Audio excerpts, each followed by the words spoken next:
Hey there, my name is Megan and welcome to my channel, or welcome back. Today I'm going to be doing the end of year book tag. Yes, it is almost the end of 2024, which is mind-blowing to me. I really enjoy this tag because it's really short and it kind of just wraps up a couple of loose ends with regards to my reading for the year. But before we go ahead and get on into the prompts, if you're not already subscribed to my channel, please consider hitting that subscribe button, as well as giving this video a like to throw my channel a little bit of support. Question one is, are there any books that you would like to finish by the end of 2024 that you've already started? And I actually have two. The first one is The Island of Dr. Moreau by H.G. Wells, which is crazy because this book is only 130 pages. But I got to page 40 and for whatever reason just put it down and haven't picked it up again. This is a really quick book to get through, so I definitely think I can finish it by the end of the year.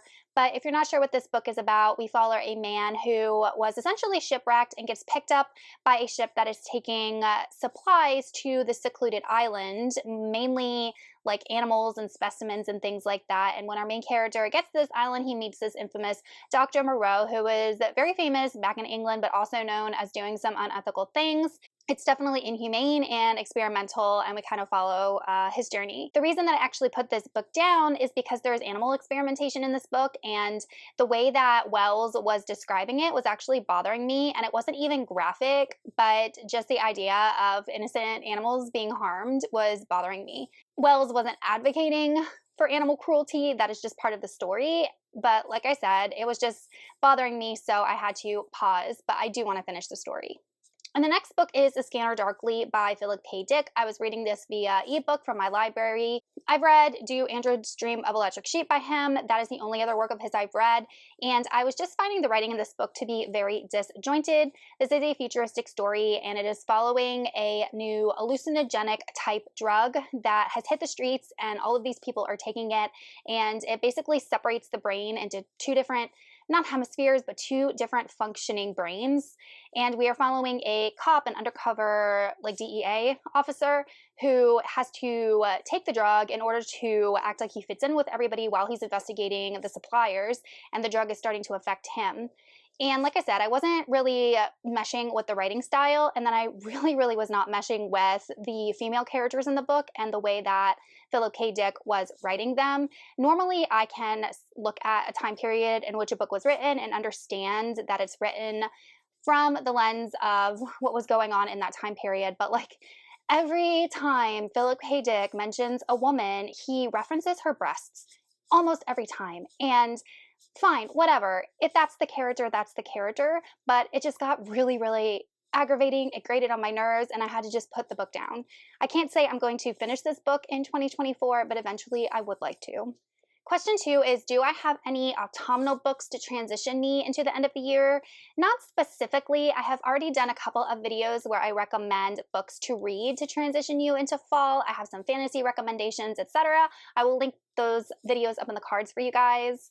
But some books that I really enjoy that I think are perfect fall reads that I've read in 2024 are Riley Sager's thriller books, such as The Only One Left and The Middle of the Night. I have reviews for both those books, so I'll link that up for you guys in the cards. If you are looking for a good fantasy read that really encapsulates the fall vibes, I would go with An Enchantment of Ravens by Margaret Rogerson.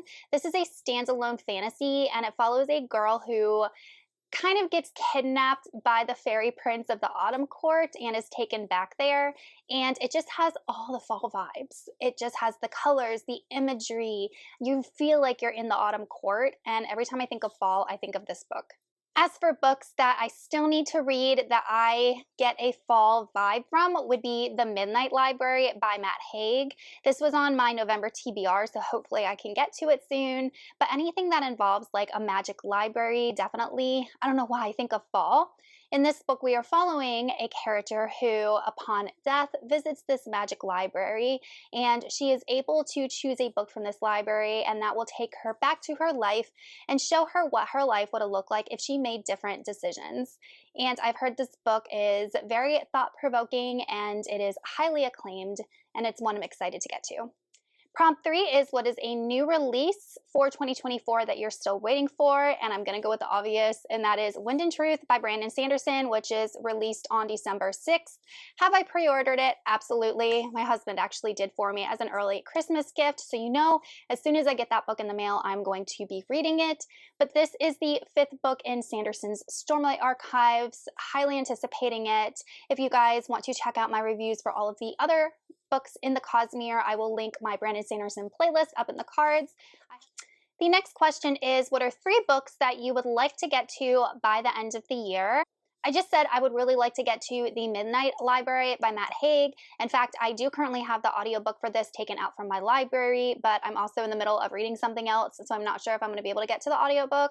But this is a very short read, it looks like, so I think I can squeeze it in. Next, we have Wrath by John Gwynne. This is the last book in the Faithful and the Fallen quartet. I just finished Ruin. My goal was to finish this series, but I completely forgot that Wind and Truth was coming out in December and that I had planned on reading it as soon as I got it.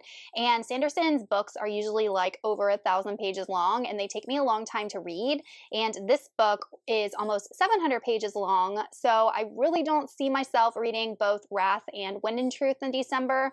I mean, I will try. I do have a little bit of time off for Christmas break, so maybe I can dig in and get 2 big chunker fantasies done. I don't know, but hey, let's make a goal. Let's try and finish the Faithful and the Fallen by the end of the year. The next prompt is there a book that could still shock you and become your favorite?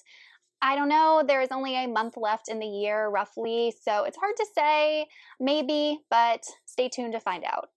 And the last prompt is, have I already started making plans for 2025, reading plans? And absolutely, I just made a video about some priority fantasy series that I do want to finish in 2025. I'll quickly review the series that I plan on finishing in 2025, but I'm not going to go too much into it since I did already do a video on this. The first one is The Draconis Memoria by Anthony Ryan. I've already read the first 2 books, but it's been so long ago that I do plan on rereading books 1 and 2 before finishing the series, because book 3 is the only one I haven't technically read. Then I want to continue with The Song of the Shattered Sands by Bradley Ballou. I've only read The 12 Kings in Sharakai, really enjoyed it, but it's been a year or 2 since I've read it, so I really need to jump on this series.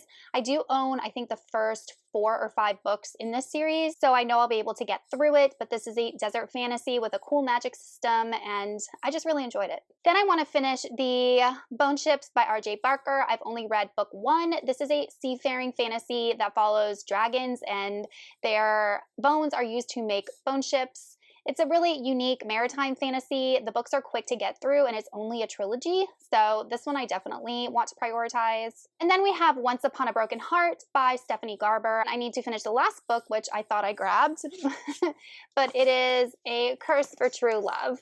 This is a spin-off of her Caraval series. I've technically already started reading this. I just haven't picked it up again. I put it down because like a library hole became available or something. I might be able to finish this by the end of the year, but if not, it'll be a easy priority for the beginning of 2025. Okay, you guys, that is it for the end of year book tag. Let me know in the comments some of your responses to these prompts. Thank you so much for watching, and I will see you all in another video soon. Goodbye.